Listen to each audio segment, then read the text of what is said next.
धारचूला में नगरपालिका की अध्यक्षा राजेश्वरी देवी ने किया सरकारी शराब की दुकान का औचक निरीक्षण और निरीक्षण में पाई कई कमियां।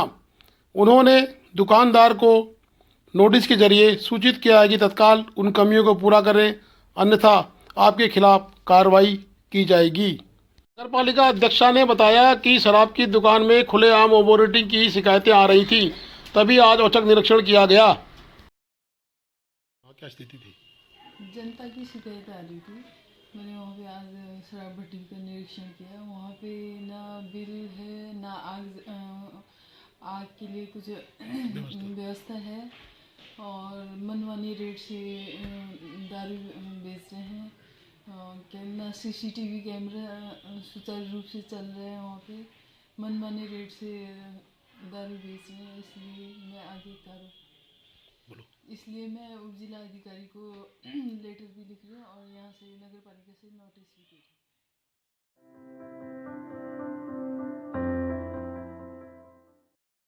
हूँ। लगातार ब्यास वैली में कार्य चल रहा है। कब तक ब्यास वैली की सड़कें सुधरेंगी के पुरसाने हाल कोई नहीं है। ब्यास वैली में घर कंपनी के द्वारा कार्य किया जा रहा है, जो कई सालों से कार्य चल रहा है। पूर्व में ही राजनाथ सिंह ने इसका उद्घाटन कर दिया था, परंतु आज तक उक्त कार्य समाप्त होकर पूर्ण रूप से सुरक्षित और सुयोग्य सड़क नहीं बनी है। लगातार कई क्षेत्रों में भूस्खलन हो रहा है, लेकिन घर कंपनी कार्य कर रही है, परंतु देखना है कि क्या कार्य की मॉनिटरिंग सरकार के द्वारा की जा रही है या फिर कार्य यूं ही अनवरत चलता ही रहेगा। क्या स्थितियां रहेंगी, ये सोचनीय प्रश्न है। कई बार इस सड़क ने हादसों को दावत दी है, कई लोग अकाल मृत्यु के घातक बन गए हैं, परंतु उक्त सड़क में अभी भी कार्य सुचारू है। ये एक पुरानी फाइल फोटो आपको दिखा रहे हैं, किस तरह इस क्षेत्र का सर्वे किया गया। जागरूक नागरिकों ने जब प्रशासन को हिलाया तो प्रशासन ने सचेत होकर इस पर देखा, परंतु आज भी ये क्षेत्र खतरे से भरा पड़ा है। कई बार इस क्षेत्र में अकारण लोगों को चोटें लग गई हैं, कुछ लोग मृत्यु को प्राप्त भी हो गए हैं, परंतु तब भी कार्य चल ही रहा है। लेकिन देखना ही खाद्यान्न गोदाम की धारचूला में खराब स्थिति। धारचूला में एकमात्र बड़ा खाद्यान्न गोदाम जहां से पूरे धारचूला को सप्लाई की जाती है, परंतु वहां राशन रखने योग्य जगह नहीं है।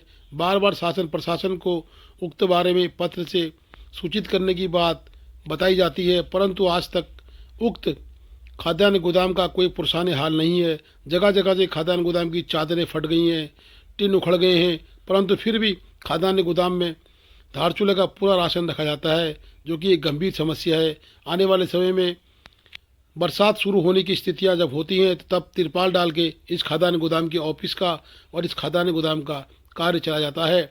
खाद्यान्न गोदाम के एफजीआई ने बताया कि हमने कई बार शासन को पत्र लिखा है, परंतु अभी तक कोई समुचित व्यवस्था नहीं हो पाई है।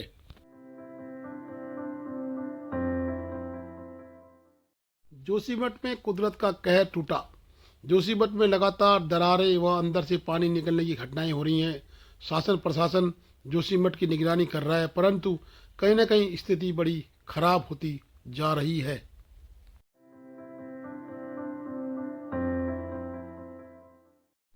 आखिरकार भारत के घटदारवाट के निवासियों का, या यूं कहें कि धारचूला के लोगों का गुस्सा सड़कों पे आ ही गया।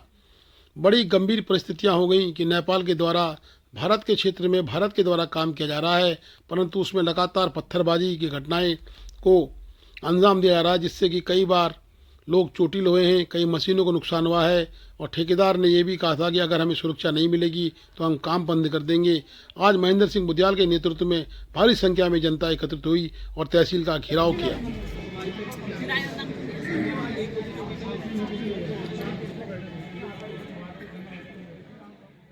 मुर्दाबाद मुर्दाबाद मुर्दाबाद, नेपाल प्रशासन मुर्दाबाद मुर्दाबाद मुर्दाबाद, सिंचाई विभाग होश में आओ। हमने बहुत शालीनता से अभी तक इंतजार किया है, और हम जैसे कि हम रोटी बेटी का संबंध बताते आए हैं भारत नेपाल के बीच में, तो ये रोटी बेटी का संबंध बनाए रहना चाहिए। लेकिन इस संबंध को बनाए रखने की अकेली जिम्मेदारी भारत की नहीं है, इस संबंध को दोनों तरफ से बनाए रखना पड़ेगा।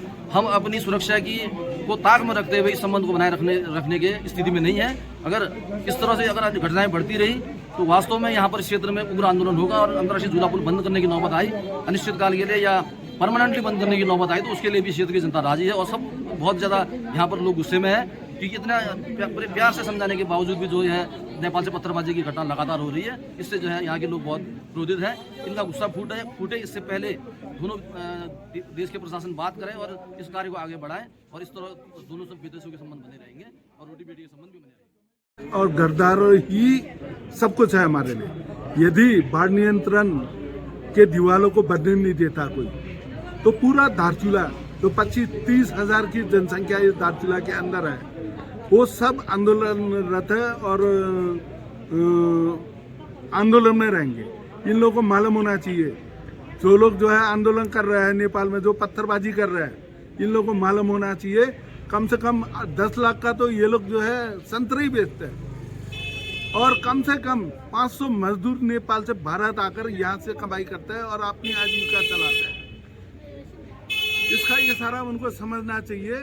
वक्त आने पर पुल बंद होगा और जो झारखंड में बन रहा पुल उसका भी हम लोग विरोध करने की तैयारी कर रहे हैं और नेपाल से आवाजाही बंद हो जाए।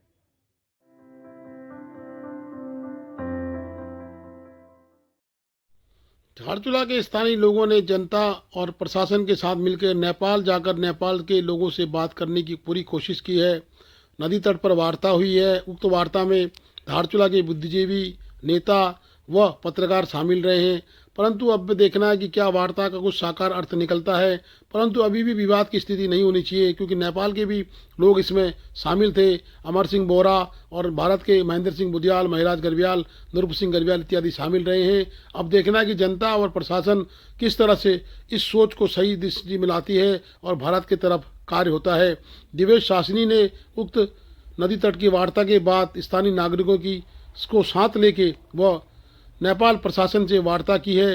नेपाल प्रशासन ने भी सार्थक बात करने की बात तो कही है, परंतु देखना है कि होता क्या है। दिवेश शासनी संयुक्त मजिस्ट्रेट धारचूला पहुंचे। जिला प्रशासन कार्यालय धारचूला नेपाल और प्रशासनिक लोगों से उन्होंने वहां पर वार्ता की। जिले के जिलाधिकारी नेपाल दीर्घराज उपाध्याय से उनकी वार्ता हुई। वार्ता में स्थानीय नागरिक भी नेपाल और भारत दोनों देशों के बैठे क्षेत्र के विधायक रहे। सिंचाई विभाग के एसडीओ उपलब्ध थे, महिराज सिंह गर्ब्याल थे, केएस कुंवर थे।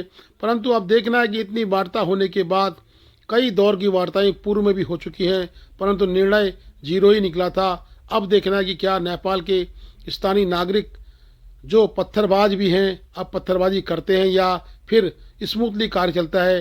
दिवेश शासनी ने एक बड़ा बयान दिया है कि कार्य होगा। सिर्फ हमारी और नेपाल प्रशासन की बात हो रही है जो कि लगातार चलती भी आ रही है, बट हमारी ओर से भी जनता जो इम्पैक्ट हो रही है जिनके घर यहीं बिल्कुल रिवर प्रोटेक्शन वॉल के पास है वो, और दूसरी तरफ से जो नेपाल की तरफ जनता रहती है जिनके घर उनकी वॉल के पास है वो लोग भी मिले। उनके बीच में भी कुछ सहमति बनी है। उस सहमति के तौर पे कल उनकी तरफ से नेपाल की तरफ से उनके लोग सीडी ऑफिस में एक सहमति पत्र लेके जाएंगे और जो अभी तक हमारे पास सूचना है कि कल हम अपनी एरिया से कुछ एरिया से थोड़ा सा मलबा हटाएंगे एंड हम आगे गटगाड़ का काम कल से शुरू करेंगे जैसा कि हमने बोला था 7 से। Thank you.